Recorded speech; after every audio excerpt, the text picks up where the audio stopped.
Ano naman kaya ang next team? Wala na naman tayong idea kung ano yung team. Titingnan ulit natin sila kung ano yung mga ginagawa nila. Dapat magaling tayo mag-observe. Uy, naka-gown. Mag-gown siya. Namang isa is naka-dress. Magpapanilis muna ako dito. Gusto ko yung yung black. Uy, naka-white sila halos ha. So mag-white din tayo. So siguro mag-gown tayo. Bakit sila naka-gown? Ako yan, ang gagaya lang ako. Yan. Tapos magbabangsalan tayo.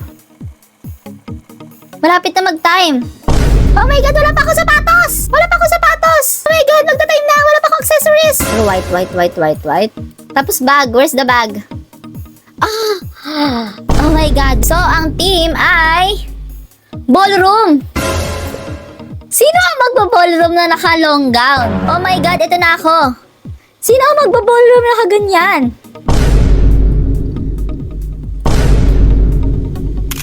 Oh my God, nakakahiya. Okay, yung isa din naka-gown. Sino ba naman magbo-ballroom na